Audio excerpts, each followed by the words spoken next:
¿Qué tal? Muy buenos días, es martes 12 de abril y como siempre para todo el equipo de Noticiero Hechos, un gusto poder acompañarle desde muy temprano. Tenemos las noticias más destacadas de las últimas horas, tanto a nivel nacional como a nivel internacional. Lorena, Carlos, muy buenos días. Qué gusto, como siempre, compartir con ustedes. Sí, bueno, el gusto también es mío, compañeros, despertar con todos los televidentes a las 5:30 de la mañana, siempre es un privilegio y como salía bien adelantado, tenemos mucha información, así que mantenerse pendiente de las próximas horas aquí de Canal 12 de Noticiero Hechos. Buenos días. Buenos días, Lorena, buenos días, Celid, un gusto, buenos días a todos en casa, qué bueno que ya despertaron con nosotros. Hoy, a usted, caballero, si pidió permiso para ir a ver al Real Madrid-Wolfsburgo, le conviene comenzar temprano a trabajar para poder adelantar, ¿verdad? Porque muchos hoy se ausentan al mediodía de su trabajo o llegan un poquito más tarde después de la hora de almuerzo porque el partido va a las 12:45. Así que ya vamos a hablar de eso más adelante. Vamos a estar muy pendientes del tema deportivo, pero vamos a comenzar hablando de algo que ocurre a nivel nacional y es que fíjese usted, los violadores están en la mira de los diputados. La Comisión de Justicia y Derechos Humanos mantiene el debate de aprobar la castración química. De este tema ya se había hablado hace algunos días, se ha retomado la discusión en la Asamblea Legislativa. Lo que se busca es poner un alto a los violadores anteponiendo a las víctimas, pero sobre todo que los abusos sexuales no se repitan. Así que más adelante le vamos a presentar todos los detalles de esta información. Hay una serie de propuestas ahí al interior de la Asamblea Legislativa. Es cuestión de que se llegue a un acuerdo. ¿Están de acuerdo ustedes en la castración química? Es un tema bien complejo, pero personalmente sí. Celida, sí, tú, Lorena. Sí, no, yo pensaría que habría que analizarlo, tener más datos, en qué se traducen gastos al Estado, cómo se va a controlar eso también. Habría que escuchar también la propuesta, pero si es para beneficiar a la población, claro que todos estaríamos de acuerdo. Bueno, habría que ver, ¿no? Se va a discutir esto, si procede o no procede. Como un punto de vista masculino. masculino. Yo diría con los reincidentes sí. Sí. Es que de hecho la propuesta es para personas reincidentes y que se hable de abusos muy graves, es decir, un abuso contra una niña, por ejemplo, que no tiene nada, ¿verdad? O una persona con alguna enfermedad mental. Con alguna discapacidad. Discapacidad, ahí sí creo que la primera. En casos normales creo que el reincidente sí hay que aplicárselo. Es un delito abominable ¿verdad? Sí, por supuesto. Aprovecharse de la fuerza y sí, estoy de acuerdo en caso de reincidencia. Y bueno, hay otros países donde ya se realiza, digamos, este tipo de castigo para los violadores, para las personas que no tienen ninguna consideración con una niña, por ejemplo, que ni siquiera sabe lo que está ocurriendo, que ni siquiera conoce el contexto de lo que puede pasar ante una violación. Así que bueno, es un tema complejo, un tema de discusión ahí al interior de la Asamblea Legislativa. Vamos a estar, por supuesto, muy pendientes para llevarles los detalles. Exacto, bueno, súper bien. Excelente. Bueno, ahora sí, son las 5:59. Vamos a revisar nuestros titulares para esta emisión. El presidente de Guatemala, Jimmy Morales, concluyó su visita oficial de un día por el país.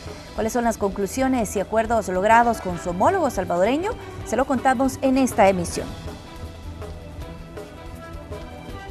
Los enfrentamientos entre pandilleros y elementos de seguridad continúan. 3 supuestos delincuentes murieron tras un fuerte tiroteo con elementos de la Fuerza Armada en Opico, Departamento de la Libertad.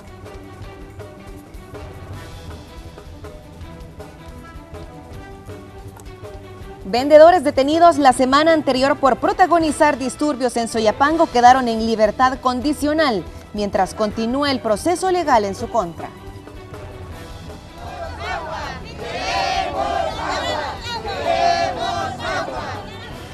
Esto es algo que hemos visto muy frecuentemente en los últimos días. Nuevamente habitantes de comunidades protestan por falta de agua.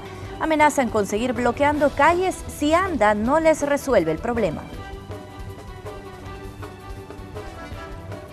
Allanan vivienda en lujosa residencial del municipio de Santa Tecla. El resultado del procedimiento policial se lo contamos a continuación.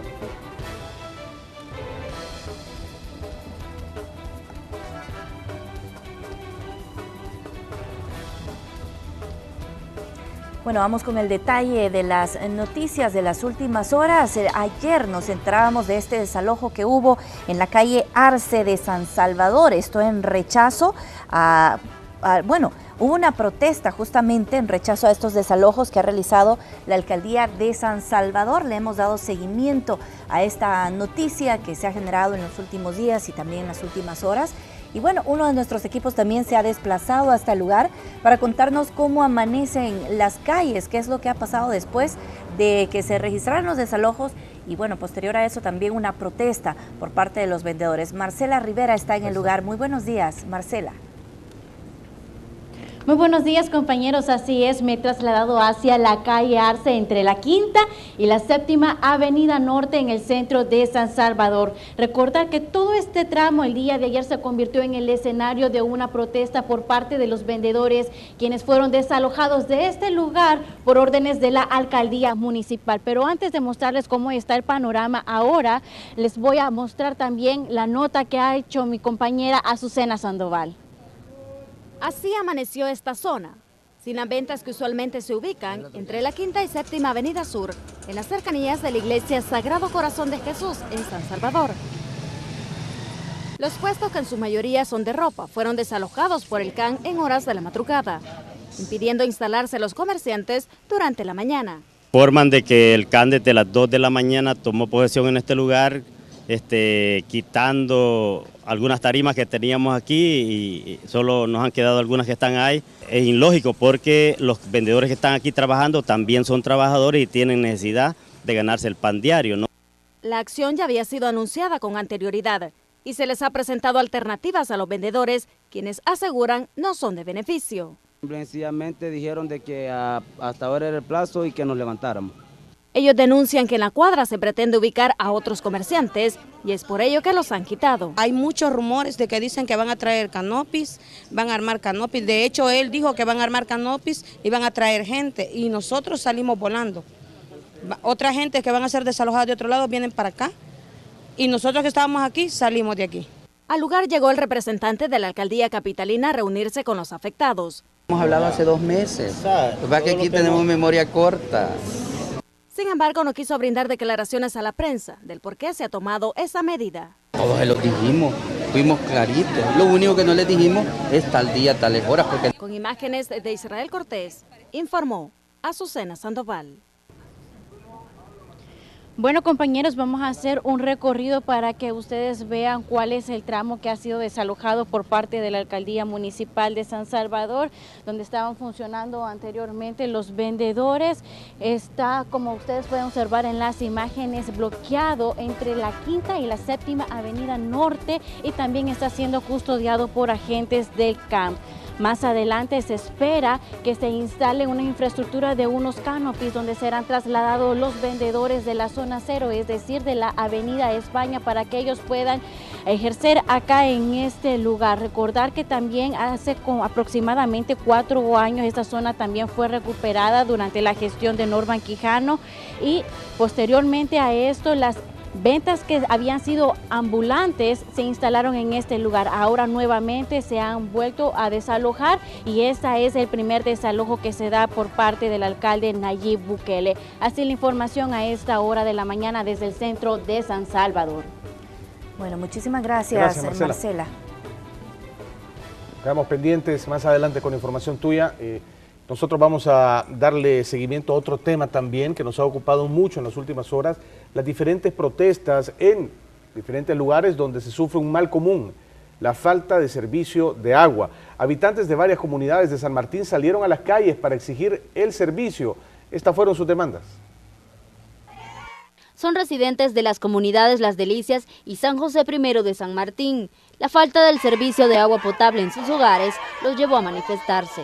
Que queremos agua, yo creo que todos tenemos derecho a tener agua potable, es un requisito y una ley que el gobierno tiene. Estas personas aseguran que llevan años tratando de tener agua potable en sus hogares, pero hasta ahora solo los han engañado. Desde el 2015 tienen un proyecto en ejecución. Solicitaron la construcción de al menos 15 cantareras para abastecerse. Estamos gestionando. Yo no le puedo ordenar a alguien de ANDA que venga porque no... Pues sí, no, usted dice que estamos focalizando el tráfico. El señor Rafael Andino, el 21 de enero a las 3 de la tarde los hemos reunido con él. Él se comprometió en 15 días venir, darles una respuesta de la factibilidad. Entonces, nosotros hemos ido como 10 veces a buscarlo. y él se los esconde. ¿Por qué? Porque hay otros intereses aquí por medio de esto. O sea, a ellos no les interesa. Aquí tenemos en el cantón una directiva que los ha estafado. ¿Por qué la fiscalía no ha hecho nada? Pero sus problemas por falta de agua potable también son legales. Están demandados ante la Fiscalía General de la República por hurto de líquidos. La autónoma los acusa de conectar el servicio sin autorización, algo que ellos desmienten. Tenemos 15 días prácticamente desde Semana Santa para acá es que nosotros nos conectamos porque él nos dijo que 15 días era lo que él nos daba de plazo para poder venirnos a conectar. Nosotros tuvimos que optar por esa manera porque nosotros ya pipas ya no entran a la comunidad casi y no nos quieren vender el agua. Entonces nosotros tenemos que buscar la vialidad para poder encontrar la solución a nuestro problema. Tras el cierre que se extendió por más de una hora, tanto la PNC como la Procuraduría para la Defensa de los Derechos Humanos lograron llegar a un acuerdo con los afectados, a fin de crear una comisión especial para que dirija el proceso con ANDA en busca de dos cosas: el retiro de la demanda en su contra y la pronta instalación del servicio de agua potable en la zona. Con imágenes de Denis Bolaños, un reporte de Raquel Herrera. Y bueno, no fueron los únicos. Habitantes de comunidades de mexicanos bloquearon el Boulevard Constitución, generando un fuerte congestionamiento vehicular.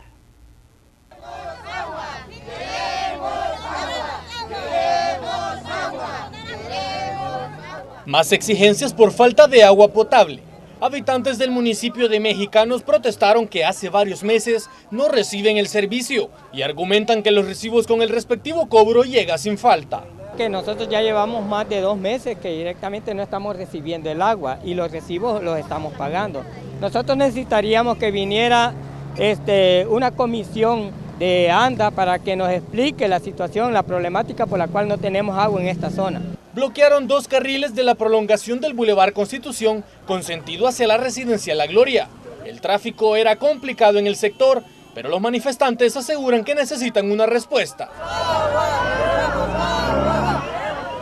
Miren cuánto tiempo tenemos que los niños tienen que estar llevando su botellita de agua porque en la escuela no hay agua, los servicios todos sucios. No tienen, no. O sea, necesitamos el agua, pues. Ahí tengo yo las notas de uniformes de los niños que no los he lavado porque no hay agua.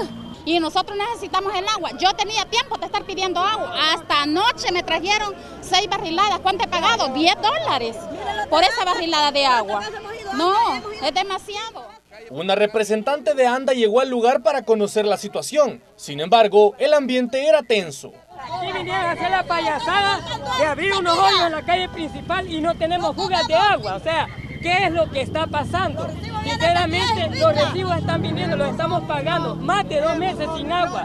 Como mendigos pidiéndole a la institución el agua. No puede ser posible si estamos reclamando un derecho. Minutos más tarde hubo un acuerdo, una promesa que de no ser cumplida por parte de la institución, habría más cierre de calles, aseguraron los afectados. Ya les dimos chance, ya les dimos chance. Ustedes pueden retirarnos la protesta en ese momento porque no es una acción violenta, la pueden hacer. Pero el día de mañana, si nosotros no tenemos respuesta desde antes, y no va a ser un solo carril el que vamos a cerrar, van a ser los 2 y las acciones de hecho se van a incrementar. Hora y media de protesta, la corporación policial logró disipar a los habitantes para restablecer el paso vehicular en la zona. Con imágenes de Verábalos, este es un reporte de Néstor Hernández. Y ante la escasez de agua en el territorio salvadoreño, autoridades del medio ambiente e instituciones internacionales desarrollan un taller de consultas sobre normativa modelo de aguas residuales, con el que se pretende aplicar nuevos mecanismos en el país de cómo reutilizar el agua de los ríos y evitar su contaminación. Estamos cansados de ver esta contaminación en todos los ríos que vienen y desembocan ahí, todas las tuberías sin ningún tratamiento. Bueno, con este nuevo reglamento de aguas residuales esto ya no va a ser posible. Para mejorar la vida de los salvadoreños, a cumplir sus leyes ambientales con instituciones fortalecidas y una mejor contribución en saneamiento.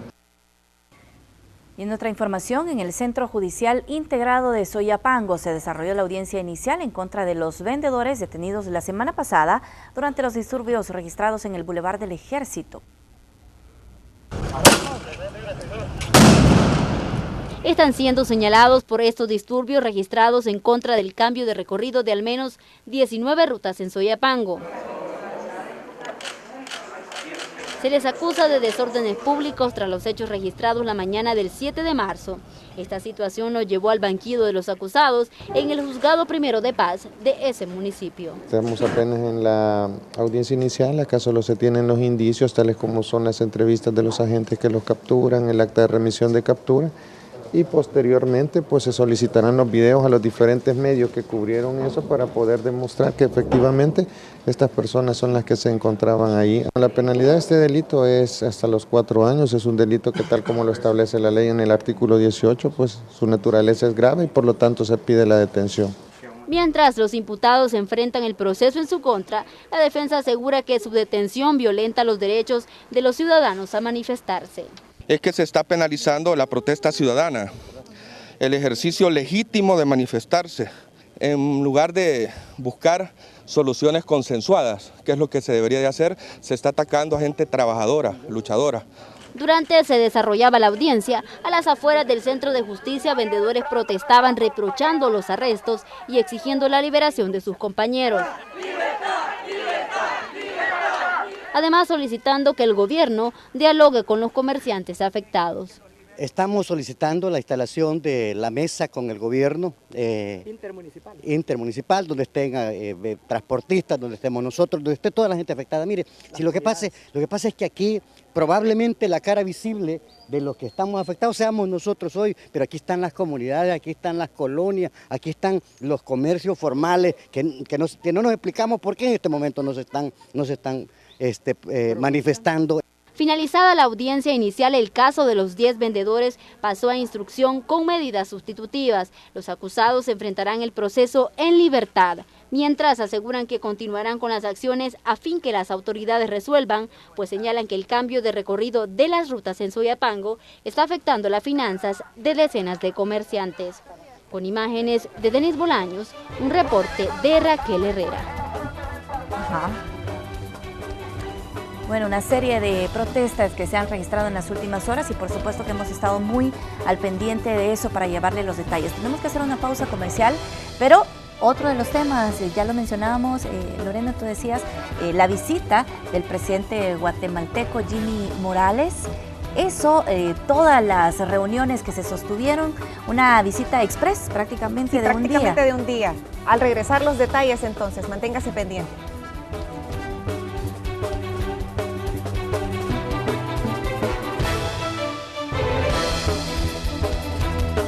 Antes de la pausa que vamos a hablar de eso, el presidente de Guatemala, Jimmy Morales, realizó una visita de Estado. En una reunión privada sostenida con su homólogo, Salvador Sánchez Serén, acordaron temas de interés entre ambos países como la seguridad y la migración. Claudia Cusco nos tiene el informe.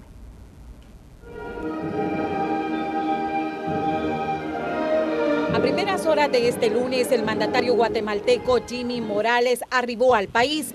Fue recibido por el canciller de la República, Hugo Martínez. Así comenzó su visita de un día a territorio salvadoreño como presidente. Y primera visita de Estado desde enero que asumió su mandato. A eso de las 10:25 en Casa Presidencial, ya lo esperaba su homólogo Salvador Sánchez Serén. Estudiantes del Centro Escolar República de Guatemala le entregaron un obsequio y ambos saludaron a la prensa. Posteriormente sostuvieron una reunión privada donde intercambiaron recuerdos. En el encuentro abordaron temas de seguridad, infraestructura aduanera, comercio y el Plan Alianza para la Prosperidad, entre otros. En horas del mediodía se conoció la declaratoria conjunta. Destacaron un mayor esfuerzo para el combate del crimen organizado y la narcoactividad. Hemos reafirmado la importancia de establecer el grupo de alto nivel en materia de seguridad y para ello hemos acordado instruir a los ministros del ramo a suscribir en el marco de la próxima Comisión Binacional el acuerdo que hemos venido negociando para el establecimiento de dicho grupo. En el ámbito de la seguridad ciudadana, el Gobierno de Guatemala considera de sumo interés el establecimiento del Grupo de Alto Nivel de Seguridad GANSEG, cuya creación facilitará la coordinación e implementación de proyectos y actividades para el combate de la delincuencia organizada transnacional vinculadas al tráfico de personas, drogas y armas. Mejorar la infraestructura fronteriza entre ambos países para agilizar el comercio en la región fue otro de los puntos. El Salvador tiene proyectada la construcción de 2 puentes y el mejoramiento de muchos puntos comunes, por lo que prevemos no solo la creación de empleos durante la construcción de los mismos, sino que una mayor dinamización de la zona en general. Guatemala, por su parte, construirá un 3er puente en la frontera del Jobo. Otro de los temas centrales fueron los 750 millones de dólares que Estados Unidos ha destinado para los países del Triángulo Norte, Guatemala, Honduras y El Salvador, como parte del Plan Alianza para la Prosperidad que busca frenar la migración. Estos fondos comenzarían a ejecutarse en el segundo semestre del año. Estamos convencidos de que el impacto del Plan de la Alianza para la Prosperidad en el Triángulo Norte de Centroamérica representa una valiosa herramienta para reducir la vulnerabilidad social y los índices de migración irregular, al constituir una iniciativa que nos reúne en la búsqueda de la equidad, la estabilidad social y el combate a la pobreza. También hablaron de los esfuerzos hechos por el Sistema de Integración Centroamericana para el combate del virus del Zika en la región. Con este encuentro, Guatemala y El Salvador fortalecen sus relaciones bilaterales, buscando soluciones a grandes problemas que afectan a la región. Con imágenes de Ricardo Tovar, informó Claudia Cuchcón. Y el mandatario guatemalteco finalizó su visita a El Salvador reuniéndose con sus compatriotas, entre ellos empresarios, en la Embajada de Guatemala en nuestro país. Luego de visitar la Asamblea Legislativa y la Corte Suprema de Justicia, Jimmy Morales también tuvo tiempo para reunirse con sus compatriotas en la Embajada de Guatemala. Ahí fueron recibidos por el cuerpo diplomático y por residentes guatemaltecos en El Salvador. Porque esta es su gente, este es lo que Guatemala es en El Salvador y es lo que él estaba esperando y es lo que él hace a cada país donde él llega, porque ama a su gente, cree en su gente, confía en su gente y espera que su gente lo ayude a hacer un buen gobierno. El mandatario agradeció el apoyo que desde que asumió la presidencia le han brindado los guatemaltecos que viven fuera de su nación. Guatemala está pasando por cambios bonitos y vienen cosas difíciles, muy difíciles, porque todo cambio es difícil. Hay mucha incredulidad, hay poca paciencia. Pero tengo fe en que Dios nos va a bendecir y tengo fe en que los guatemaltecos vamos a creer en nosotros mismos. Uno de los puntos importantes en su agenda fue la unión aduanera. A su regreso, Morales tendrá que enfrentar una serie de problemas, incluyendo una emergencia en el sistema de salud. Con imágenes de Gonzalo Tejada, informó Ingmar Batres. Y la violencia lamentablemente no cesa. 3 supuestos pandilleros perdieron la vida tras un enfrentamiento armado. Veamos los detalles. En medio del despliegue de las medidas extraordinarias de seguridad que impulsan las autoridades en el país, los enfrentamientos entre agentes de la Policía Nacional Civil y pandilleros parecen no acabar. Luego de un fin de semana violento, San Juan Opico sumó 3 pandilleros muertos, producto de una emboscada que tendieron a miembros de la Fuerza Armada mientras realizaban un patrullaje preventivo en la colonia El Milagro del cantón Agua Escondida. Una escena bastante amplia con abundante evidencia balística, armas de fuego al interior de la escena también, seguramente de los sujetos. Los cuerpos de los delincuentes quedaron en una vivienda de la que preliminarmente se especulaba funciona como casa destroyer. Sí, solamente tenemos la escena en donde se ha dado un intercambio de disparos entre miembros de la Fuerza Armada y miembros de estructuras criminales, específicamente de la MS, que delinquen en este lugar.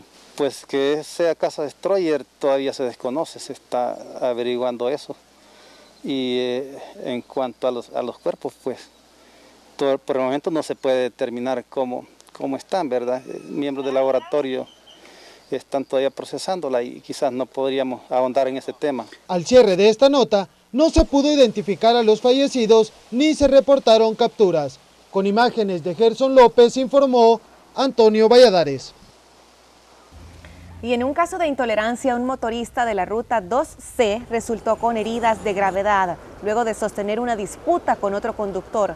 Según una fuente policial, el lesionado, identificado como Braulio Carranza, de 29 años, fue trasladado a un hospital cercano con heridas en el tórax y los hombros. No se reportaron capturas en este hecho. Bueno, recuerdan que platicamos de eso temprano, ayer en la noche se movió muchísimo en redes también el tema del allanamiento en una residencial llamada Finca de Asturias. Esto nos explicabas tú, Célida, es Santa Tecla. En Merliot, ¿verdad? Sí, de Merliot, buscando Santa el sentido... Tecla, buscando a la calle al volcán, sí. Calle al volcán. Pues bueno, fue allanada por autoridades luego de registrarse una explosión ocasionada por pólvora de arma de fuego. Veamos qué sucedió. Las autoridades de la PNC y la Fiscalía General de la República allanaron una vivienda ubicada en la residencial Finca de Asturias, en Santa Tecla, debido a que en esta se reportó una explosión en horas del mediodía del pasado lunes, la cual se presume fue generada por pólvora de arma de fuego. A nosotros nos avisaron a través del 911 que había un incendio. Al llegar al lugar acá, como a las 3 de la tarde, 3:30, se hablaba de que había habido una explosión, un incendio, pero para verificar ya se observó que se había realizado un mal manejo de pólvora. ¿Qué tipo de pólvora era la que se estaba manipulando? Pólvora al parecer como que es para explosivo. En la explosión, una mujer resultó con quemaduras de primer grado y fue llevada a un centro asistencial. Y luego de las inspecciones preliminares, se le reportó a las autoridades que en el lugar habían armas de fuego y pólvora para cartuchos de estas, por lo cual se hizo presente la unidad de armas y explosivos de la PNC. Fíjese que la casa realmente en el dueño nunca lo hemos visto, solo hay unos recibos ahí de luz y agua, pero el dueño no aparece. Desconocemos si lo que está en el recibo puede ser el propietario. Sí fabrican pólvora, o sea, pero de cartuchos. La cosa es que el permiso como que no lo tienen vigente. De las armas que están, tengo que ir a verificar. En este caso aún quedan varias preguntas por contestar. ¿Quién es el propietario de la vivienda y cuál es el origen y uso de las armas? Y si éste contaba con permiso de tenencia de armas de fuego. Además, las autoridades no revelaron qué tipo de arma de fuego fueron encontradas en la vivienda, pero no descartaron la existencia de armas de grueso calibre en el lugar. Con imágenes de José Delgado, este es un reporte de Víctor Mengíbar. Y se tenía programada para este lunes la audiencia preliminar contra agentes policiales acusados de filtrar documentación oficial, pero esta fue suspendida. Vea usted por qué. Los 4 elementos de la Policía Nacional Civil que tienen un proceso judicial en su contra por filtrar documentación oficial eran requeridos para su audiencia preliminar en el Juzgado Segundo de Instrucción de Santa Tecla. Sin embargo, ante petición de parte querellante fue suspendida. La Fundación Mujer Legal ha presentado un escrito donde estamos solicitando que conozca a otro juez. Las razones no las puedo brindar por razón de la misma reserva, pero lo que pretende Fundación Mujer Legal es fortalecer esa decisión judicial, que sea una decisión imparcial. Los 4 acusados en este caso son los subinspectores Miguel Ángel Durán Artero y Jorge Ovidio Cornejo Durán, así como el inspector Jaime Orlando Díaz Rodríguez y el sargento Mercedes Antonio García Sánchez. Según la querella, existen decenas de personas afectadas por estas filtraciones. Pero entre las víctimas hay una gran cantidad de jueces, magistrados,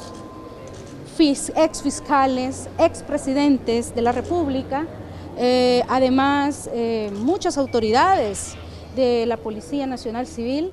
Este caso ha sido declarado con reserva total de información y será en los próximos días cuando se reprograme la audiencia preliminar, donde se decidirá si el caso pasa a juicio. Con imágenes de Ever Ábalos, este es un reporte de Néstor Hernández. 3 capturas y un millonario cargamento de droga fue presentado por las autoridades de la División Central de Investigaciones de la PNC. Son 3 los ciudadanos ecuatorianos acusados de tráfico internacional de droga. Ellos fueron detenidos el fin de semana en aguas salvadoreñas. El decomiso del cargamento y la captura de estas personas es el resultado de labores de inteligencia. Arwin Eduardo Cheme Valencia, de 26 años, Julio Ramiro Vergara Zavala, de 36 años, Alexis Ramón González Márquez, de 24 años, quienes serán procesados por el delito de tráfico internacional de droga, un total de 497 kilos, que de acuerdo a las pruebas de campo corresponde a cocaína. Con un valor comercial de lo que es $12.425.000, el valor que se podría decir en el mercado en este manejo ilícito de droga. Este es el cuarto cargamento de droga decomisado en las costas salvadoreñas, fruto del trabajo en conjunto con otros organismos internacionales. La mayoría de decomisos tienen un denominador común, y es que quienes lo transportan son ecuatorianos. Este año llevamos 1.797 kilos, que corresponden a un valor alrededor de $45 millones, valor de mercado ilícito, considerando que las actividades que actualmente de forma planificada estamos llevando a cabo nos permiten este nivel de efectividad que esperamos seguirlo manteniendo, producto de la buena coordinación interinstitucional, así como también de los apoyos con las diferentes agencias a nivel de región. Una embarcación más está siendo investigada por anomalías cuando fue interceptada por la Fuerza Naval. Con imágenes de Roberto Martínez, informó Antonio Valladares. 6 de la mañana con 30 minutos y nuevamente tenemos que hacer una pausa comercial.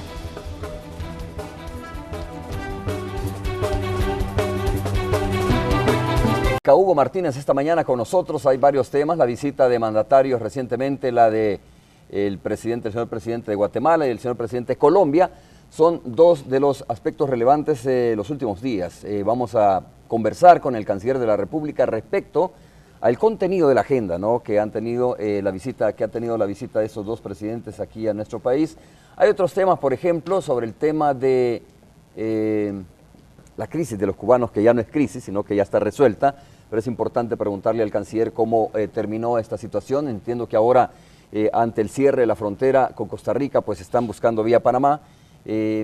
Vamos a preguntarle también sobre ese tema, pero sobre todo el fortalecimiento de las relaciones internacionales con los demás países. Canciller, bienvenido.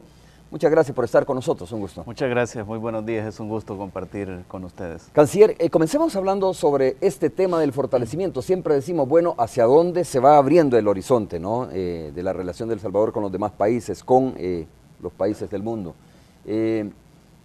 Háblanos un poco sobre esto, sobre la recomposición que se está haciendo, pero sobre todo también, más que la recomposición, ¿qué países están en el radar de El Salvador en la apertura de relaciones diplomáticas? Bueno, como país tenemos tres apuestas fundamentales en la consolidación y ampliación de nuestras relaciones.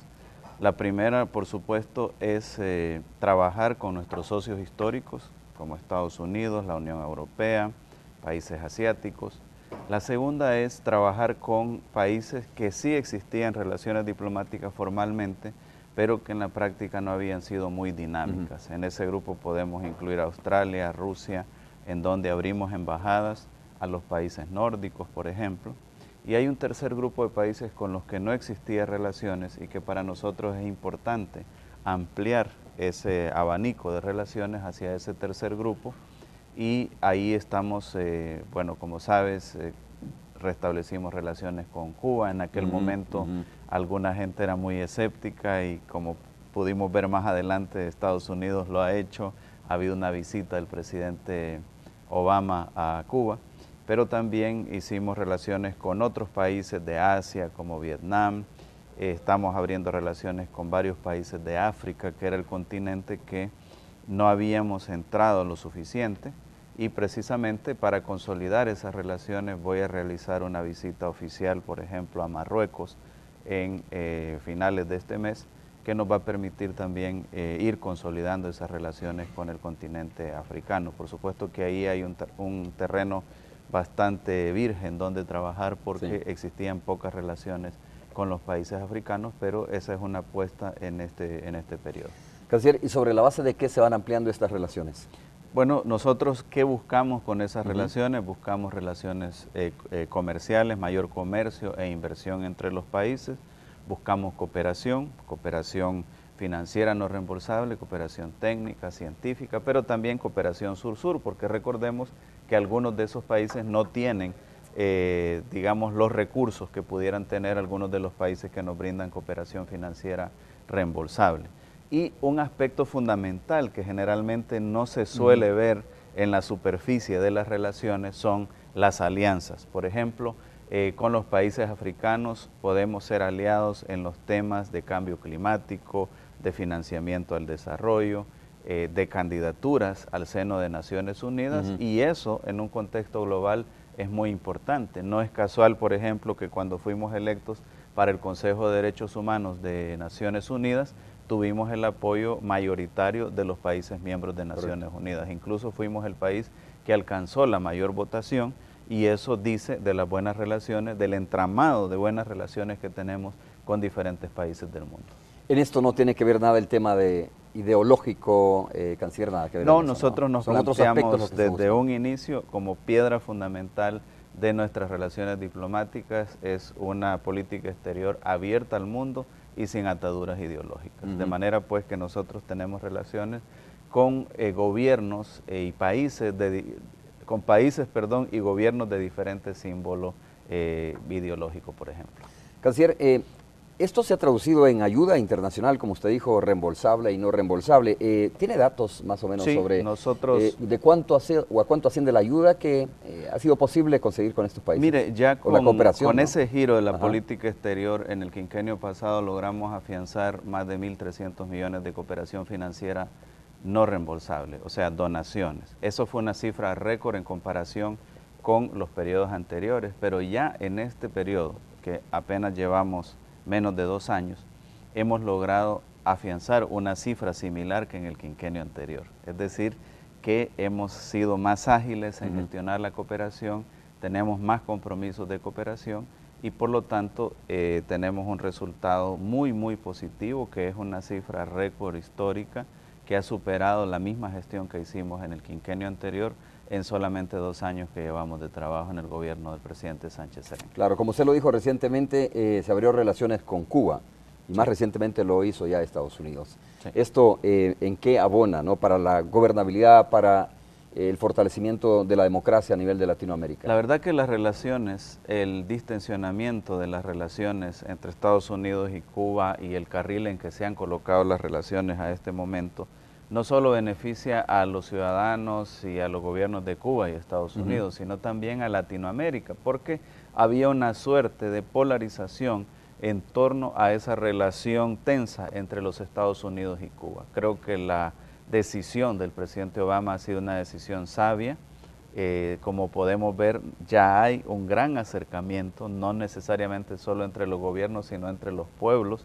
Hay inversionistas que van a ir, las grandes cadenas de cruceros están planteando una inversión en Cuba, hay ya una serie de vuelos directos y eso pues dinamiza la relación y hace que terceros países que eran, digamos así, impactados o eran víctimas de medidas unilaterales respecto a Cuba, por ejemplo, no tengan que sufrir esos impactos y que poco a poco también vayan dinamizando su relación económica y comercial con Cuba. Me llama la atención específicamente la apertura de relaciones con Rusia. Cualquiera podría decir, bueno, primero por la distancia, ¿no? Pero segundo, ¿qué tipo de acuerdo, convenio, cooperación buscamos con Rusia? Con Rusia ya existían las relaciones diplomáticas cuando yo asumí como canciller. Recordemos pues que hubo todo un proceso de transformación de la antigua Unión Soviética en la Federación Rusa. Y ahora mismo con Rusia lo que sí decidimos fue abrir una embajada. Rusia está proyectando abrir una embajada también aquí en El Salvador.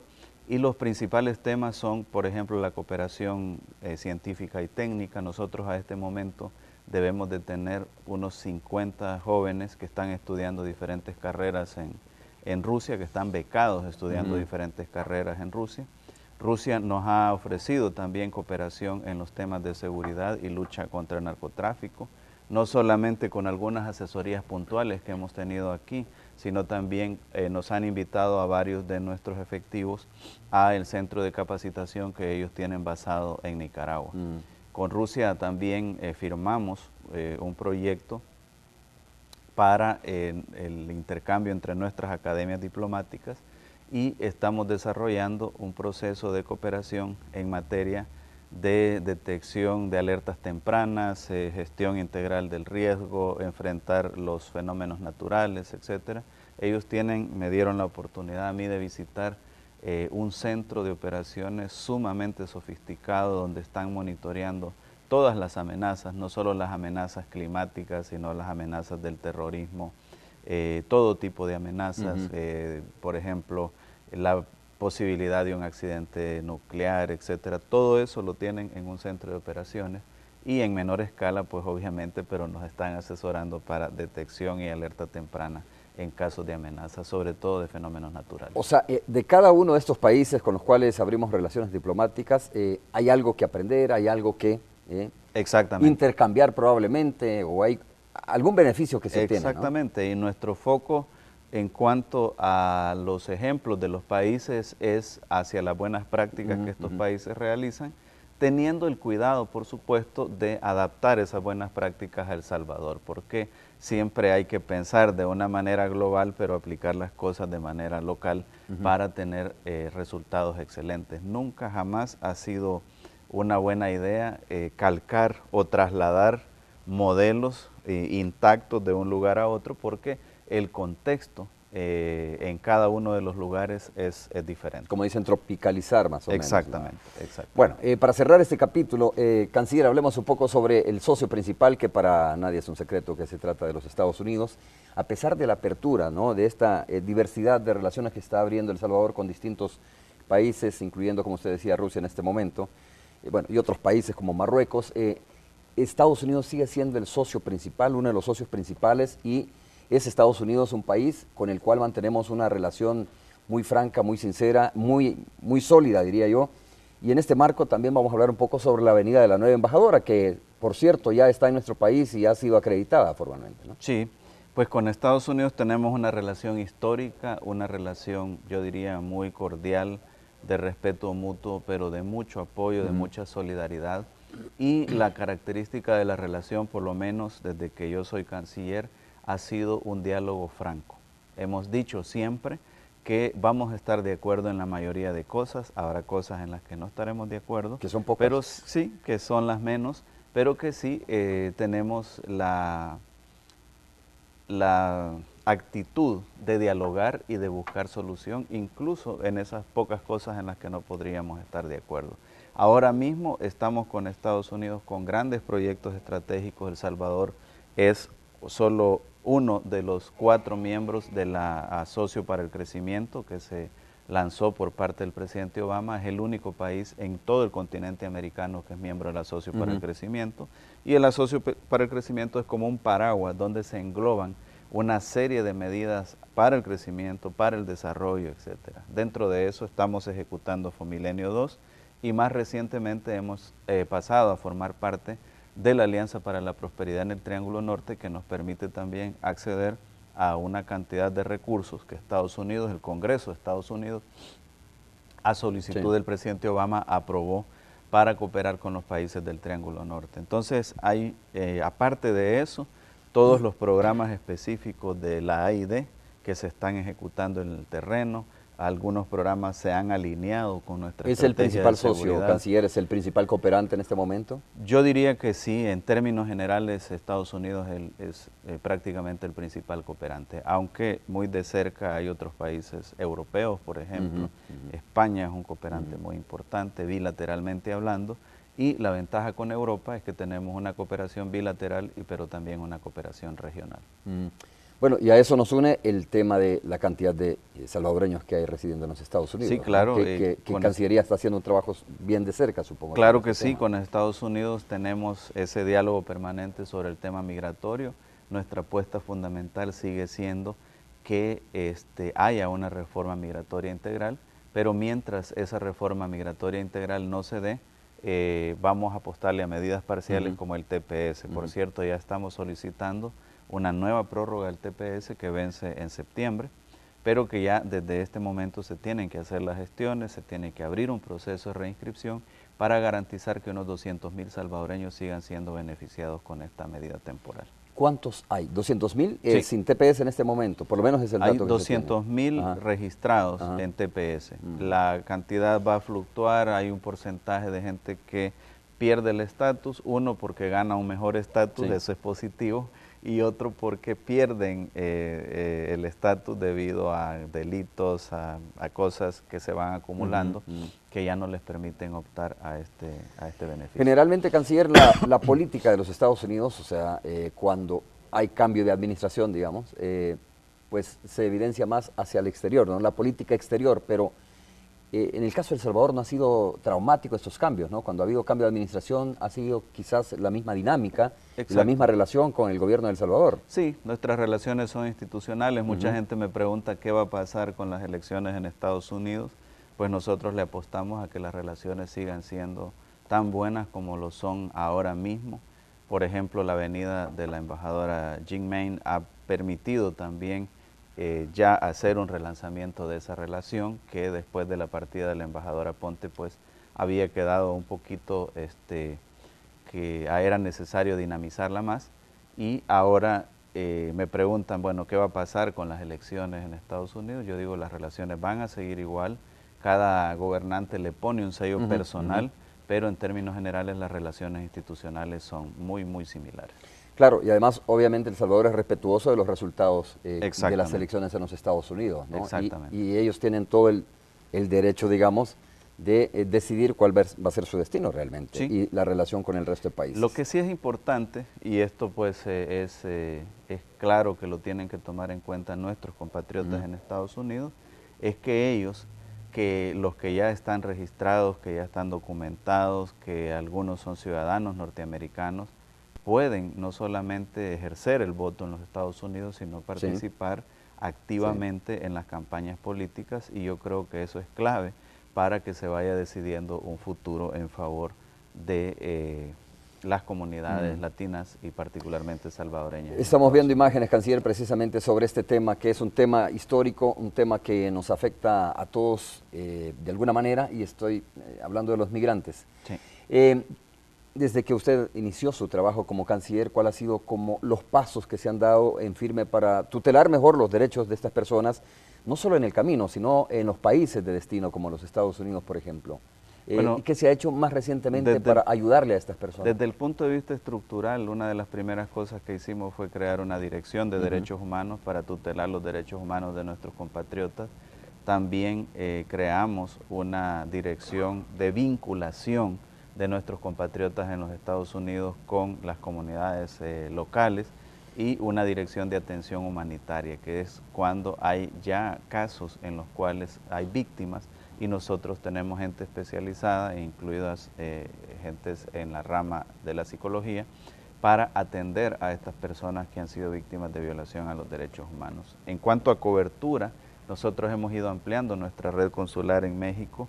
Hemos abierto unas 6 agencias consulares, sobre todo en el sur de México y en la ruta del Atlántico, pero ahora tenemos proyectado abrir 2 agencias consulares más en la ruta del Pacífico, porque los flujos migratorios están volviendo a la ruta del Pacífico.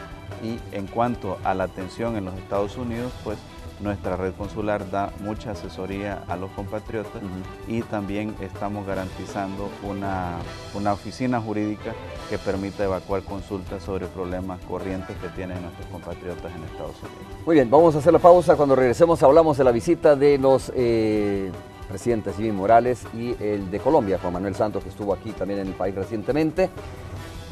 Y vamos a hablar un poco sobre, canciller, esto que creo que es una preocupación para todos los países centroamericanos, las amenazas que puede tener la democracia, ¿no? Y desde ahí viene, por ejemplo, la falta de recursos, incluso crimen organizado, el desplazamiento de personas. Hay muchos inmigrantes que se están moviendo en la zona, ¿verdad?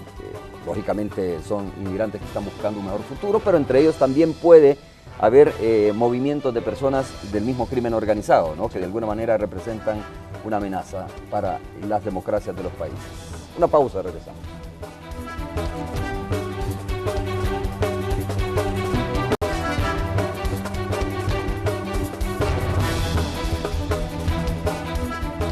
Gracias por continuar con nosotros. El canciller de la República nos va a dejar ahí más o menos faltando unos 5 minutos para las 7:30. ¿Por qué? Porque en efecto este día se lleva a cabo un foro importante, el 5º Foro Internacional de Análisis Político en nuestro país, y hay conferencias importantes como la importancia de estas comisiones que se han creado, por ejemplo, comisión que se creó recientemente en Guatemala, una comisión bastante similar, no igual a la CICIG en Guatemala, que se creó en Honduras.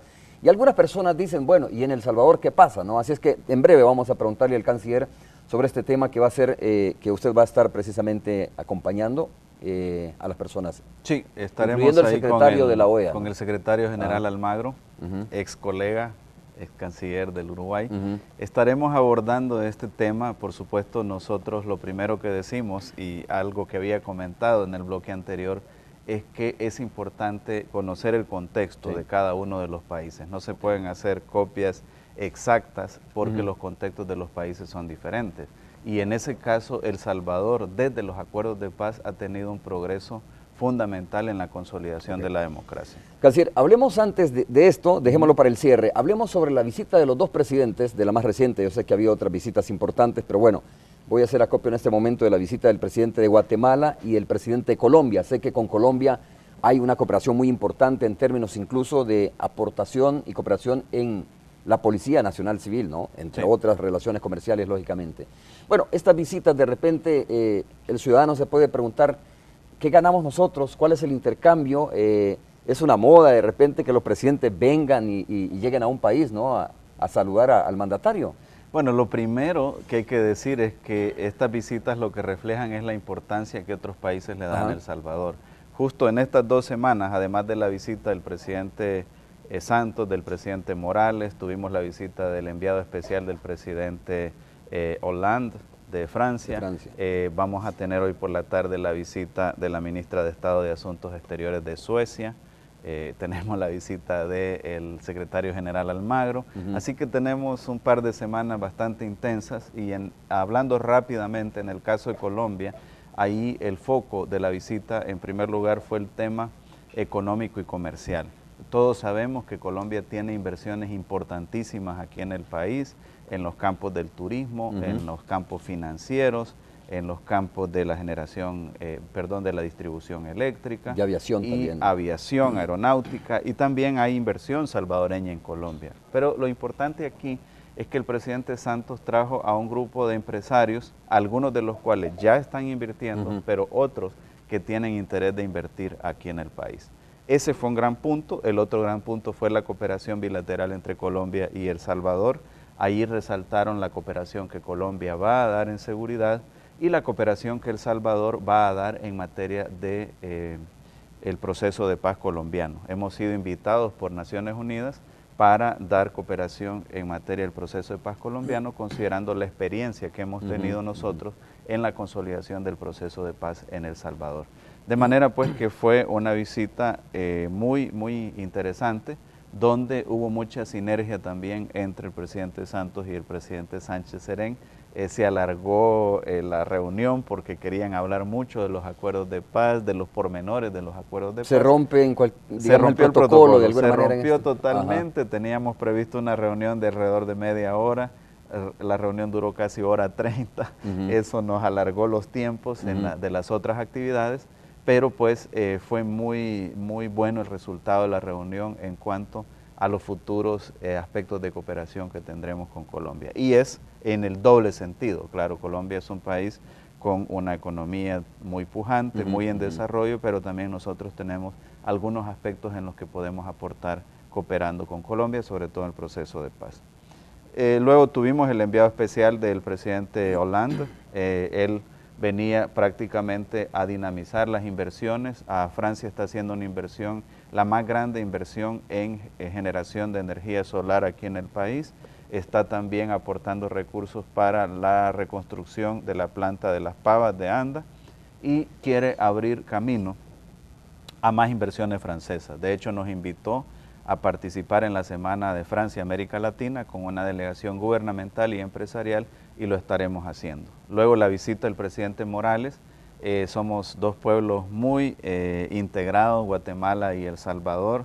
De hecho, decíamos que cuando los guatemaltecos se vienen a Decameron o a las playas nuestra gente se va a Antigua.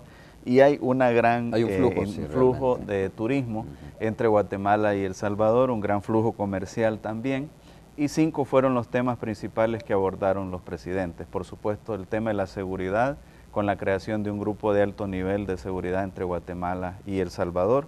El tema de la conectividad, hubo el compromiso de construir 3 puentes o reconstruir 3 puentes en la frontera entre Guatemala y El Salvador, el de Anguiatú, el de las Chinamas y el de la Achadura. El de las Chinamas sería el que va a reconstruir Guatemala y los otros 2 lo va a construir nuevo Guatemala y los otros 2 los va a construir El Salvador. También abordamos el tema migratorio, la regularización de algunos compatriotas salvadoreños que viven en Guatemala, el tema de la Alianza para la Prosperidad en el Triángulo Norte y por supuesto el comercio, la facilitación del comercio, pero también la unión aduanera, que es una de las apuestas del presidente Jimmy Morales. Y hoy por la tarde pues tendremos la visita de la ministra de Estado de Asuntos Exteriores de Suecia. Ella viene para relanzar la relación bilateral entre Suecia y El Salvador. Consideramos nosotros que Suecia es un actor clave en los países nórdicos y cercano pues también a todo el tema de Europa.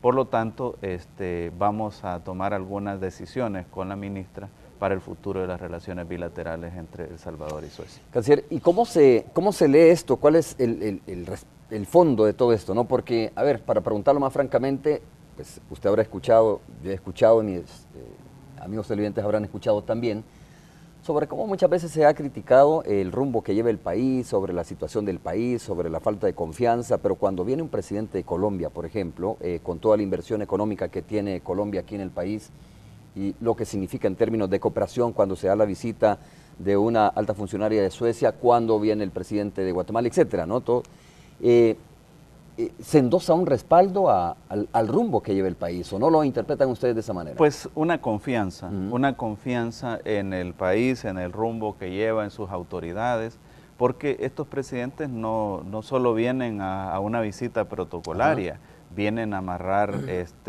con sus sectores empresariales inversiones, vienen a amarrar cooperación, vienen a amarrar también alianzas como países. De hecho, el presidente Santos nos invitó a tener una participación más activa en la Alianza del Pacífico, por ejemplo, de manera pues que sí refleja una confianza y no todos los países están recibiendo ese ritmo de visitas que nosotros estamos recibiendo. Y esto también se debe a que somos un actor posicionado internacionalmente. Somos un país pequeño, pero estamos posicionados internacionalmente muy bien y eso hace pues que haya interés siempre de diferentes partes del mundo de visitar El Salvador. Ok. Bueno, en lo que resta de la entrevista hablemos un poco sobre el evento de ahora. Un evento donde usted dice, bueno, se va a analizar de alguna manera, viene el secretario general de la Organización de Estados Americanos, pero se va a hablar también sobre lo que significa, ¿no? La puesta en marcha, digamos, o la aceptación o el funcionamiento de comisiones. Es el 5º Foro Internacional de Análisis Político, ¿así se llama? Exacto. Análisis Político Regional. Está planteado como internacional, pero el foco ahora mismo son 2 temas fundamentales, este que tú mencionabas, y otro tema referido a los movimientos sociales en los diferentes países, ¿no? La verdad es que es una oportunidad de contrastar opinión. Yo le decía a los organizadores que es importante tener esa contrastación de opiniones, porque es un diálogo entre los mismos, entre los que piensan igual, no tiene sentido, en realidad no es diálogo, ¿verdad? Y es importante que se tengan diferentes visiones. Yo voy a exponer la visión que tenemos nosotros como gobierno respecto a la institucionalidad del país, que fue reformada y creadas nuevas instituciones con el acuerdo de paz, y que esas instituciones están funcionando. No es el caso de otros países, no me corresponde a mí nombrar países, pero las instituciones salvadoreñas están funcionando. Tenemos una Corte Suprema de Justicia que incluso ha habido polémica, ¿verdad?, con otros órganos de Estado, pero lo más importante es que los otros órganos de Estado al final han acatado lo que ha dicho la Corte Suprema de Justicia. tenemos una fiscalía que está siendo proactiva, que está proponiendo iniciativas de reforma de ley para perseguir no solo a las pandillas, sino al crimen organizado en general. Tenemos una sección de probidad de la Corte Suprema de Justicia que está haciendo un trabajo extraordinario en la transparencia y la lucha contra la corrupción. Tenemos el Instituto de Acceso a la Información, que también está haciendo un trabajo extraordinario, el Tribunal de Ética.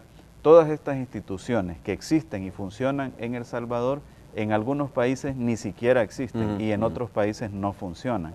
Por lo tanto, no se puede extrapolar la situación de esos otros países a la situación de El Salvador, y nosotros consideramos que hay suficiente institucionalidad, que esa institucionalidad sí necesita cooperación internacional, pero otro tipo de cooperación, recursos, asistencia técnica, capacitación, intercambios de buenas prácticas, compartir información también de la persecución criminal, pero las instituciones salvadoreñas están consolidándose y sería como truncar el desarrollo de esas instituciones salvadoreñas querer extrapolar un modelo, instalar un modelo que no es propio de la dinámica del Salvador. Ayer conversaba precisamente con el doctor José Enrique Argumedo, que es un ex magistrado de la Corte Suprema de Justicia, específicamente la Sala de lo Constitucional, y compartía lo que usted está diciendo, canciller, es decir, dice, no hace falta en este momento tener una CICIES, ¿verdad?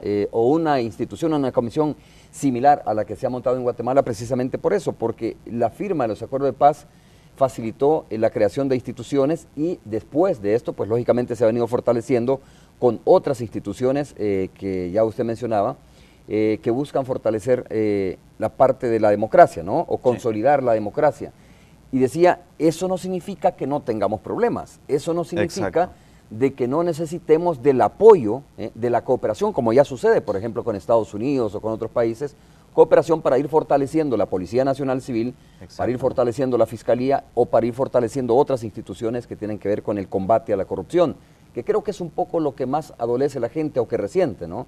Sí. Dice, bueno, se está investigando los casos de corrupción, tenemos la fuerza y la fortaleza para hacerlo. Sí, totalmente, se está investigando. Mira, aquí tenemos varios exministros que fueron procesados, algunos purgaron cárcel, tenemos un expresidente pues, que lamentablemente falleció, pero que fue procesado y que su partido tuvo que declarar que los recursos que fueron malversados de las donaciones del gobierno de Taiwán fueron a parar a las finanzas de ese partido.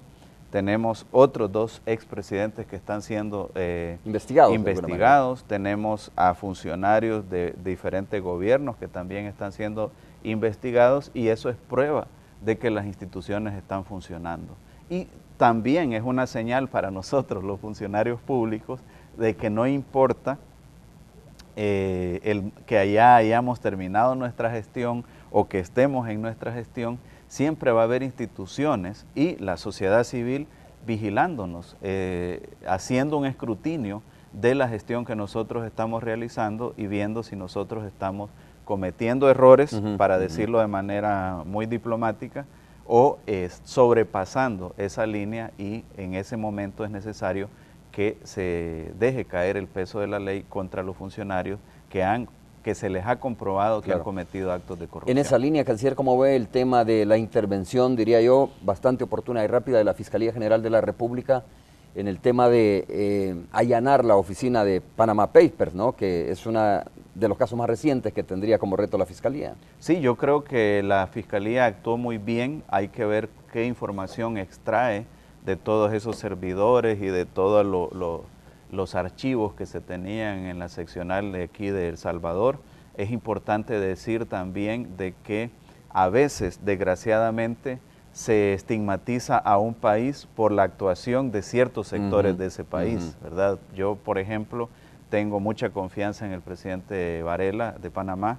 Sé que él va a salir adelante, que va a promover las investigaciones necesarias y que va a fortalecer las supervisiones en el sistema financiero panameño, pero a raíz de la actuación de algunos sectores que siempre van buscando hacer el truco, hacer el torcer las leyes, es que ahora se está viviendo esa situación en Panamá y debe ser investigada en todo el mundo, porque como hemos visto, hay conexiones prácticamente en todas partes del mundo y aquí El Salvador no es la excepción. O sea, el problema no es solo en Panamá, ¿no? O sea, el problema de estos paraísos fiscales que se dan. Es un problema de empresarios, funcionarios, de gobiernos, etcétera, que tenían empresas en Panamá como para encubrir alguna situación en algunos casos, de enriquecimiento ilícito. Bueno, hacemos una pausa, canciller, breve, porque sé que tiene que irse un poco más temprano y cuando regresemos, pues, una o dos preguntas más.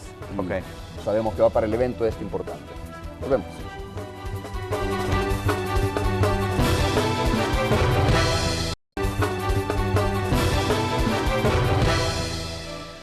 Muy bien, dos preguntas rápidas. Una, el canciller me lo estaba diciendo un poco en la pausa. Suiza ha anunciado, después de esto de Panamá, ha anunciado precisamente, me decía, de que va a eliminar el secreto bancario. A partir del 1 de enero de 2018. El mundo está cambiando y cada vez nos aproximamos a escenarios de mayor transparencia y eso es bueno.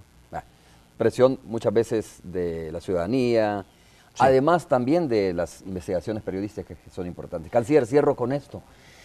Volviendo al tema de la famosa instalación de comisiones en otros países, algunos salvadoreños creen que El Salvador se siente o está siendo presionado para instalar unas CICIES aquí en el país. No, en absoluto. Nosotros no hemos tenido ninguna petición formal de ningún organismo internacional, ni mucho menos de ningún gobierno. Siempre algunos medios quizás han querido estirar a ciertas declaraciones que a lo más que han llegado es que El Salvador tiene derecho a decidir cómo va a llevar sus asuntos. No es un tema de agenda entre el gobierno de los Estados Unidos y el gobierno de El Salvador. En absoluto. El tema de las comisiones no es un tema de agenda. Es un tema de agenda, sí, por mutuo compromiso, la transparencia y la lucha contra la corrupción. Por ejemplo, nosotros, antes de que Estados Unidos nos lo plantearan, creamos un grupo consultivo de la Alianza para la Prosperidad en el Triángulo Norte. Pues lo creamos en conjunto con Estados Unidos y estábamos pensando lo mismo. Y ese grupo consultivo ahora está sirviendo de ejemplo para Guatemala, está sirviendo de ejemplo para Honduras, que es la mejor manera de supervisar la ejecución de los recursos que Estados Unidos va a dar en la Alianza para la Prosperidad en el Triángulo Norte. Pero bajo ninguna circunstancia y en ningún momento, ningún gobierno ni ningún organismo internacional nos ha pedido, mucho menos exigido, que creemos una comisión internacional contra la impunidad. Bueno, canciller, muchas gracias por haber estado con nosotros. Un gusto haber conversado con usted esta mañana. Es un gusto y gracias a los amigos y amigas que nos sintonizaron. Muy bien, a ustedes también gracias por habernos sintonizado. Nos vemos el día de mañana, miércoles ya. Vamos a estar con ustedes a las 6:30. Es todo. Buenos días. Tráfico vehicular cuando son las 7:43. Pero vamos a retomar otros temas. En la Asamblea Legislativa revive el debate para castigar duramente a los violadores.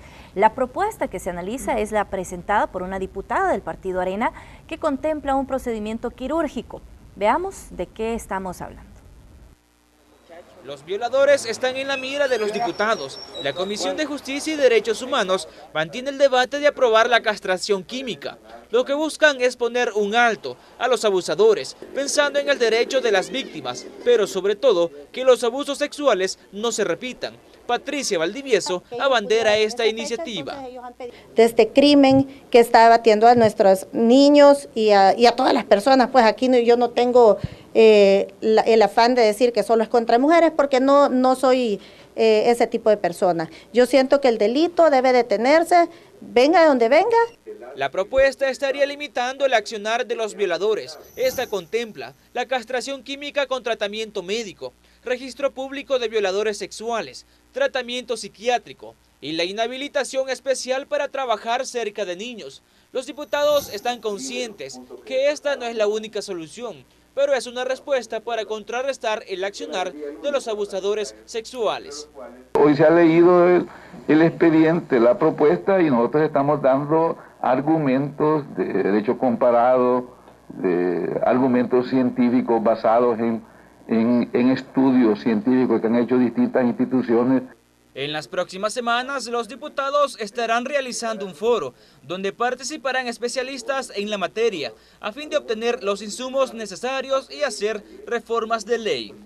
En el foro que se va a dar, creo que obtendríamos nosotros los mejores resultados también. Vamos a respetar todas las opiniones que se están brindando. No vayamos a repetir cosas que ya en el mundo fueron vistas como que no operan, que no funcionan. Las propuestas de Arena contemplan reformas a la ley penitenciaria y también al Código Penal. Con imágenes de Manuel Velázquez, informó Raúl Hernández. Y bueno, el partido FMLN propuso reformas al Código de Familia para evitar el matrimonio en los menores de edad, tal como ocurre en la actualidad. Con esto se estaría buscando el respeto a tratados internacionales. El Salvador pueda ponerse a la altura de lo que son los tratados internacionales y poder así responder de una forma positiva a la observación hecha por el Comité de los Derechos de los Niños en cuanto que se prohíba definitivamente.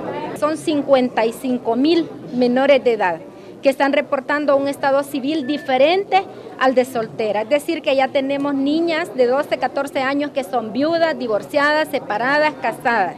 Y muchas de ellas ya con un hijo o con 2 hijos. Y las autoridades del Ministerio de Gobernación y de la Secretaría de Inclusión Social presentaron la propuesta de ley del adulto mayor en la Asamblea Legislativa. Con la iniciativa se busca que diversas instituciones del Estado trabajen los derechos de este sector social.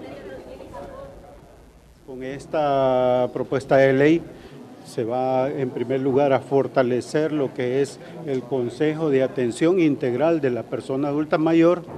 Vamos también a dejar de mejor manera definidas las obligaciones de las diferentes instituciones del Estado con respecto a los adultos mayores y vamos a pasar a ser en ese sentido, digamos, los principales garantes de los derechos de las personas adultas mayores y finalmente también establece un proceso progresivo de atención y de mejoramiento de las condiciones de los adultos mayores. Y en otros temas, la Secretaría de Inclusión Social reiteró que desconoce los señalamientos de la sección de probidad en su contra, referente al juicio civil que se le ha ordenado y sin embargo ya trabaja con un equipo de abogados. Veamos. Bueno, em primeiro lugar, o que é do ex-presidente Maurício Funes, ele tem que responder. Em meu caso, hasta agora não fui notificada. O que sim, estou me preparando, já busquei advogado, estou preparada para que quando me chegue a notificação, poder apresentar qualquer coisa que me seja requerida. Eu não entendo bem porque estou sendo acusada. Hasta agora não recebi a notificação, então não sei porque estou sendo acusada. Então, assim que sepa, eu vou fazer todo o possível para defender-me, mas não vou deixar de trabalhar e não vou deixar de seguir fazendo meu trabalho por isso. Tenho que seguir hacia adelante. 7 de la mañana con 55 minutos, ya le comentábamos sobre esta información en desarrollo, muy lamentable, por cierto, se ha conocido de un triple feminicidio. Vamos a conocer los detalles con Raquel Herrera, que se ha desplazado hasta el lugar y nos tiene la información. Adelante, Raquel, con tu reporte. Muy buenos días, Celida. Como tú ya lo mencionabas, un triple feminicidio en un hecho muy lamentable registrado en la colonia Santa Marta de Ciudad Delgado. El homicidio se registró en eso de horas de la tarde, de la noche de este lunes, según la policía. 3 mujeres, identificadas como Marisol Méndez, de 42 años, Alexia Rivera, de 22, y su hija Valentina Rivera, de 4 meses de nacida. Según la policía, estas personas podrían estar asociadas a estructuras criminales, aunque la familia asegura que no desconoce de dónde le pudo haber provenido este ataque. Hemos conocido también que el esposo de una de las fallecidas, en este caso Alexia, de 22 años, está guardando prisión en el penal de Salco, acusado de violación. Según su familia, purga una condena de 14 años. Hasta el momento, la familia asegura desconocer de dónde pudo haberse originado este triple crimen. En la vivienda que están viendo ustedes en pantalla, a mis espaldas, es la vivienda donde se registró este triple homicidio en horas de la noche, como ya lo mencionaba, en la colonia Santa Marta de Ciudad Delgado. Raquel, entendemos entonces que la niña de 4 meses era la hija de la otra fallecida de 22 años, ¿no? ¿Será probablemente la abuela también? ¿Estamos seguros de este vínculo de abuela, madre y nieta, o no había parentesco entre las 3 víctimas? Es confirmado, se trata de abuela, madre y nieta. En este caso, Marisol Méndez, de 42, es la mamá de Alexia Rivera, de 22, y Alexia es la madre de Valentina, de 4 meses, que murieron a eso de las 11 de la noche se aseguran las autoridades que se registró el hecho y pues la escena fue levantada por la PNC a eso de la 1:30 de la madrugada. Bueno, Raquel, tú bien lo mencionabas, apenas han iniciado las investigaciones, se empieza a conocer sobre las posibles razones que pudieran haber motivado este asesinato tan repudiable, tan lamentable, conocer que una niña de 4 meses ha perdido la vida a consecuencia de la violencia y sin saber la razón por la que habría ocurrido, pues es duro a esta hora de la mañana en este día y bueno, después de los planes que conocemos se han implementado para contrarrestar la violencia en nuestro país. Los datos son preliminares, pero como ya les mencionaba, este hecho lo asocian a algún tipo de purga por una estructura criminal de las que ya conocemos que opera en el país. Como ya les mencionaba, la familia nos ha externado que el esposo de Alexia Rivera purga una condena de al menos 14 años acusado de violación. Nos mencionaban que está recluido en el penal de Izalco. Estaba en Mariona, pero fue trasladado al penal de Izalco. No sabemos tampoco si algunas de las víctimas, tanto la abuela como la madre, tenían antecedentes penales, ¿no? ¿Estaban vinculadas también o habían guardado prisión en Ilopango o en algún otro lugar? No tenemos conocimiento de eso, nos vamos a trasladar hacia la delegación de Ciudad Delgado de Mexicanos para tratar de hablar porque la Fiscalía de Mexicanos fue la que procesó la escena para tratar de hablar y de conocer más detalles sobre este hecho, pero hemos conocido de algunas fuentes que dicen conocer a las víctimas que estaban asociadas lamentablemente a algún tipo de estructura criminal. Raquel, ¿hay presencia policial todavía o ya se ha levantado toda la escena del crimen? La escena fue levantada completamente, no hay presencia policial, únicamente los medios que hemos conocido en horas de la mañana sobre este hecho y pues que andamos indagando, queriendo tener más información sobre este triple crimen. Bueno, es confirmado entonces, Raquel, que este hecho se había registrado en horas de la noche, madrugada, ya se ha levantado la escena del crimen. Suponemos que en este momento inicia la etapa de investigación y por supuesto que nosotros, como tú lo decías, ya 7 de la mañana con 55 minutos, ya le comentábamos sobre esta información en desarrollo, muy lamentable, por cierto, se ha conocido de un triple feminicidio. Vamos a conocer los detalles con Raquel Herrera, que se ha desplazado hasta el lugar y nos tiene la información. Adelante, Raquel, con tu reporte. Muy buenos días, Celida. Como tú ya lo mencionabas, un triple feminicidio en un hecho muy lamentable registrado en la colonia Santa Marta de Ciudad Delgado. El homicidio se registró en eso de horas de la tarde, de la noche de este lunes, según la policía. 3 mujeres, identificadas como Marisol Méndez, de 42 años, Alexia Rivera, de 22, y su hija Valentina Rivera, de 4 meses de nacida. Según la policía, estas personas podrían estar asociadas a estructuras criminales, aunque la familia asegura que no desconoce de dónde le pudo haber provenido este ataque. Hemos conocido también que el esposo de una de las fallecidas, en este caso Alexia, de 22 años, está guardando prisión en el penal de Izalco acusado de violación. Según su familia, purga una condena de 14 años. Hasta el momento, la familia asegura desconocer de dónde pudo haberse originado este triple crimen. En la vivienda que están viendo ustedes en pantalla, a mis espaldas, es la vivienda donde se registró este triple homicidio en horas de la noche, como ya lo mencionaba, en la colonia Santa Marta de Ciudad Delgado. Raquel, entendemos entonces que la niña de 4 meses era la hija de la otra fallecida de 22 años, ¿no? ¿Será probablemente la abuela también? ¿Estamos seguros de este vínculo de abuela, madre y nieta o no había parentesco entre las 3 víctimas? Es confirmado, se trata de abuela, madre y nieta. En este caso, Marisol Méndez, de 42, es la mamá de Alexia Rivera, de 22, y Alexia es la madre de Valentina, de 4 meses, que murieron a eso de las 11 de la noche. Se aseguran las autoridades que se registró el hecho y pues la escena fue levantada por la PNC a eso de la 1:30 de la madrugada.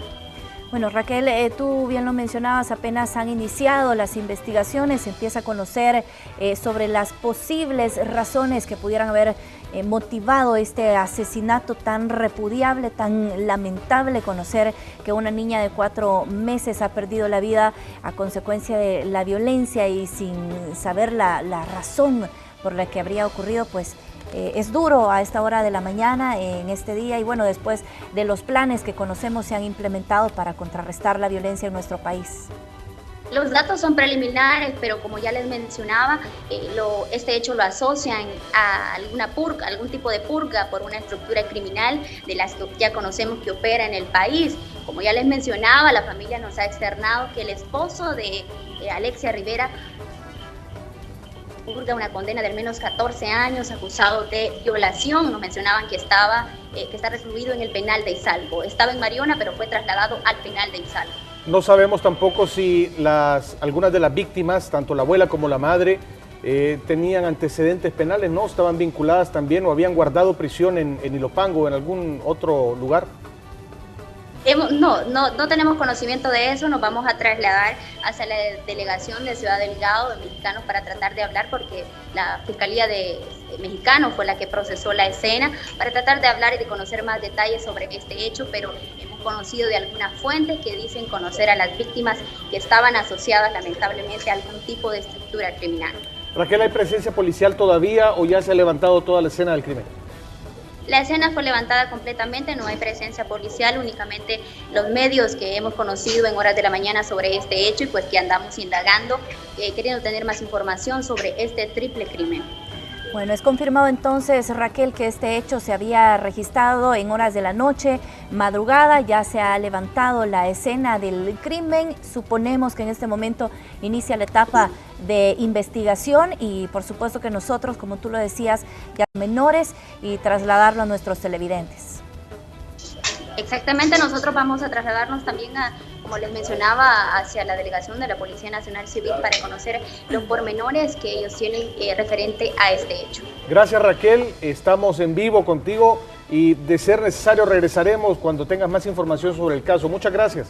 Buen día, Raquel. Buenos días, Raquel. Buenos días. Bueno, Marcela Rivera también.